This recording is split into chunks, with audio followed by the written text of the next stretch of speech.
യേശുക്രിസ്തു മരിച്ചവരിൽ നിന്ന് ഉത്ഥാനം ചെയ്തു. സ്നേഹമുള്ള സഹോദരങ്ങളെ, റോമർ ലേഖനം 6-ാമത്തെ അധ്യായം വായിക്കുമ്പോൾ മാമോദീസായിലൂടെ ക്രിസ്ത്യാനികളായ നാം എല്ലാവരും അവനോടുകൂടി സംസ്കരിക്കപ്പെട്ടവരാണ് എന്നെഴുതിയിട്ടുണ്ട്. യേശുക്രിസ്തുവിനോട് കൂടി സംസ്കരിക്കപ്പെട്ടവർ എല്ലാവരും യേശുക്രിസ്തുവിനോട് കൂടി ഉത്ഥാനം ചെയ്യേണ്ടവരും ആണ്. നമ്മിലേക്കൊന്ന് തിരിഞ്ഞു നോക്കി, ഞാൻ ഉത്ഥാനം ചെയ്ത മനുഷ്യനാണോ എന്ന് ചിന്തിക്കുന്നത് നല്ലതാണ്. സ്നേഹമുള്ള സഹോദരങ്ങളെ, ഉത്ഥാനം ചെയ്ത ക്രിസ്ത്യാനിയുടെ പ്രത്യേകത എന്താണ്? ഉത്ഥാനം ചെയ്ത ക്രിസ്ത്യാനിക്ക് എല്ലാം അതിജീവിക്കാൻ സാധിക്കും. അടച്ചിട്ട വാതിലിലൂടെ യേശുക്രിസ്തു ശിഷ്യന്മാരുടെ ഇടയിലേക്ക് കടന്നു വരുന്നുണ്ട്. നോക്കുക, അടച്ചിട്ട വാതിലിലൂടെ യേശുക്രിസ്തു ശിഷ്യന്മാരുടെ ഇടയിലേക്ക് കടന്നു വരുന്നു. നമ്മുടെ മുമ്പിൽ അടയ്ക്കപ്പെട്ട വാതിലുകളുണ്ടോ? നമുക്ക് കടന്നു ചെല്ലാനാവാത്ത വേദനകൾ നിറഞ്ഞ, പ്രതിസന്ധികൾ നിറഞ്ഞ സ്ഥലങ്ങൾ ഇപ്പോഴും നിലനിൽക്കുന്നുണ്ടോ? നമുക്ക് അതിനകത്തേക്ക് കയറി ചെന്ന് അവരോട് പറയാൻ സാധിക്കണം, നിങ്ങൾക്ക് സമാധാനം.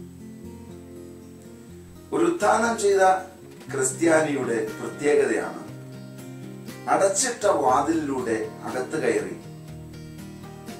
അവർക്ക് സമാധാനം കൊടുക്കുക എന്നുള്ളത്. സ്നേഹമുള്ള സഹോദരങ്ങളെ, നമ്മിൽ പലർക്കും സാധിക്കാത്ത ഒരു സംഭവമാണിത്. കാരണം നമ്മിൽ പലരും ഉത്ഥാനം ചെയ്തില്ല എന്നത് തന്നെയാണ് സത്യം. യേശുക്രിസ്തുവിന്റെ കുരിശുമരണത്തോട് ഐക്യപ്പെട്ടിരിക്കുന്നവർ ശിക്ഷാവിധിക്ക് അർഹരല്ല എന്ന് നാം വായിക്കുന്നുണ്ടെങ്കിലും നാം യേശുക്രിസ്തുവിന്റെ മരണത്തോട് ഐക്യപ്പെടുന്നുണ്ടോ എന്നുള്ളതാണ് ചിന്തിക്കേണ്ടത്. നോക്കുക സഹോദരങ്ങളെ, നമുക്കൊക്കെ ഒരു ദൗത്യമുണ്ട്. ക്രിസ്ത്യാനിയുടെ ജീവിതം സ്വാതന്ത്ര്യത്തിന്റെ ജീവിതമാണ് എന്ന് ചിന്തിക്കുന്നുണ്ടെങ്കിൽ അത് അത്ര ശരി ആണെന്ന് ഞാൻ പറയില്ല. കാരണം നാം ദൈവമക്കളെന്ന പദവി സ്വന്തമാക്കുന്നവരാണ്, ദൈവമക്കളുടെ സ്വാതന്ത്ര്യം അനുഭവിക്കേണ്ടവരുമാണ്. എന്നാൽ നാം യേശുക്രിസ്തുവിന്റെ അടിമകളാണ്. നീതിയുടെ അടിമകളായിട്ടാണ് നാം ജീവിക്കേണ്ടത്. അനുസരണത്തിന്റെ അടിമകൾ. നോക്കുക, നീതിയുടെയും അനുസരണത്തിന്റെയും അടിമകളായി ജീവിക്കുന്നവനാണ് ക്രിസ്ത്യാനി. ഒരു ക്രിസ്തു വിശ്വാസി നീതിയുടെയും അനുസരണത്തിന്റെയും അടിമകളായി ജീവിക്കണം. സങ്കീർത്തന പുസ്തകം 2-ാമത്തെ അധ്യായത്തിന്റെ 3 മുതലുള്ള തിരുവചനം വായിക്കുമ്പോൾ അതിൽ ഇങ്ങനെ എഴുതിയിട്ടുണ്ട്, അവർ വെച്ച വിലങ്ങുകൾ തകർക്കാം, അവരുടെ ചെങ്ങല പൊട്ടിച്ച് മോചനം നേടാം. നമുക്ക് കുറച്ച് ചെങ്ങലകളും വിലങ്ങുകളും ഉണ്ട്. ഏതൊക്കെയാണ് നമുക്ക് തീർത്തിരിക്കുന്ന ചെങ്ങലകൾ? ഏതൊക്കെയാണ് നമുക്ക് തീർത്തിരിക്കുന്ന വിലങ്ങുകൾ? ചിന്തിച്ചിട്ടുണ്ടോ? ദൈവത്തിന്റെ കൽപ്പനകൾ ചിലര് പറയും നമുക്കിതൊക്കെ വിലങ്ങാണ്, നമുക്കിതൊക്കെ ചെങ്ങലകളാണ്. മാതാപിതാക്കളെ ബഹുമാനിക്കുക എന്നുള്ളത് ഓരോ ക്രിസ്തു വിശ്വാസിയുടെയും വലിയൊരു കടമയാണ്. ക്രിസ്തു വിശ്വാസി എന്ന് മാത്രമല്ല, നല്ലവരായ മനുഷ്യരുടെയൊക്കെ ഒരു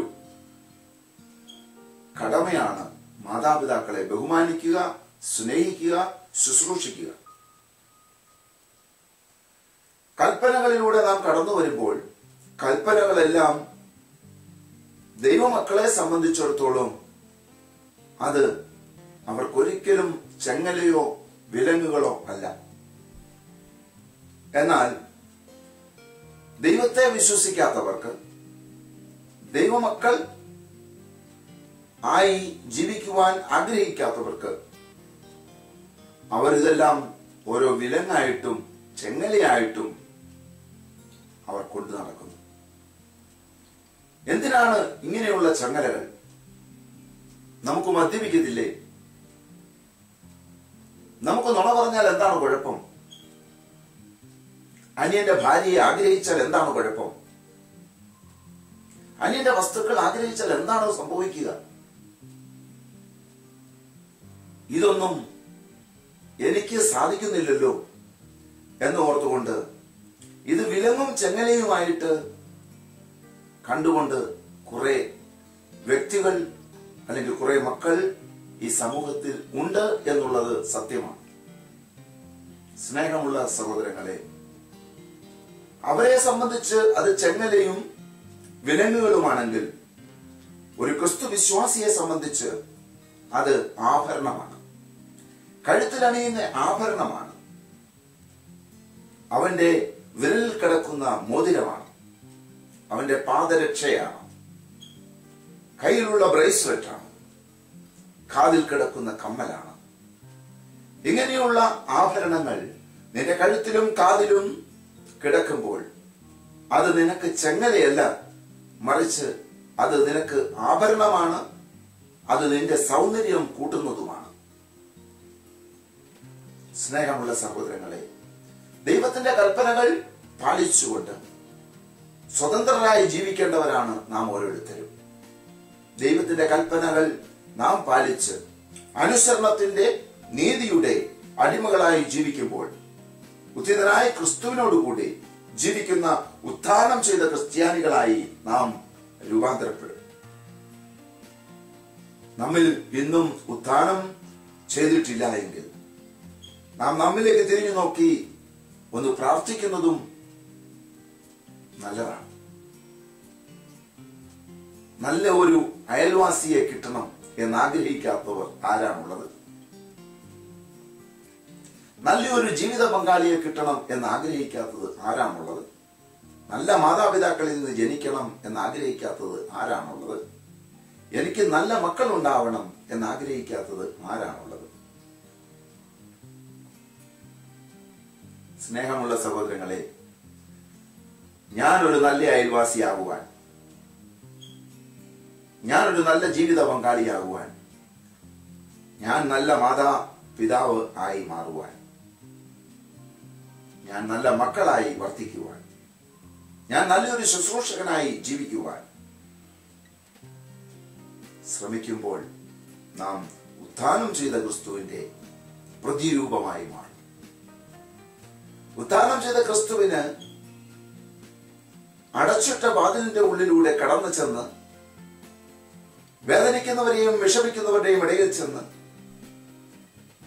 സമാധാനം എന്ന് പറയുവാൻ സാധിക്കും. സ്നേഹമുള്ള സഹോദരങ്ങളെ, നമുക്ക് സമാധാനം കൊടുക്കുവാൻ സാധിക്കുന്നുണ്ടോ? നമ്മളുടെ സാന്നിധ്യം അവർക്ക് സമാധാനമേകുമോ? പ്രാർത്ഥിക്കുക. ദൈവത്തിന്റെ വചനമനുസരിച്ച് ജീവിക്കുവാൻ നമുക്ക് ആഗ്രഹിക്കാം. ഉത്ഥാനം ചെയ്ത ക്രിസ്തുവിനോട് കൂടെ ജീവിക്കുവാൻ നമുക്ക് പരിശ്രമിക്കാം. അങ്ങനെ ഉത്ഥിതനായി നമുക്ക് പിന്നീട് ദൈവസന്നിധിയിലേക്ക് ആരോഹണം ചെയ്യപ്പെടേണ്ട അവസ്ഥയിലേക്ക് രൂപാന്തരപ്പെട്ടുകൊണ്ട് പിതാവായ ദൈവത്തിന്റെ വലതുഭാഗത്ത് യേശുക്രിസ്തു ഇരിക്കുന്ന സ്ഥാനത്ത് ഒത്തിരി ഒത്തിരി വിശുദ്ധന്മാരും കോടാനുകോടി മാലാഖമാരും സ്തുതിഗീതങ്ങൾ ആലപിക്കുന്ന ഇടത്ത് നമുക്കും ചേർന്ന് നിന്ന് ഹോസാന ഗീതങ്ങൾ പാടി ദൈവത്തെ സ്തുതിക്കണ്ടേ, ദൈവത്തെ മഹത്വപ്പെടുത്തണ്ടേ? അങ്ങനെ ഈ ഭൂമിയിൽ ഒരു ദൈവരാജ്യം പണിയുവാൻ, നമ്മുടെ ജീവിതം തന്നെ ദൈവരാജ്യ അനുഭവത്തിലൂടെ മുൻപോട്ട് കൊണ്ടുപോകുവാൻ ദൈവം നമ്മെ സഹായിക്കട്ടെ, അനുഗ്രഹിക്കട്ടെ. നിത്യം പിതാവും പുത്രനും പരിശുദ്ധാത്മാവുമായ സർവേശ്വര. ആമേൻ.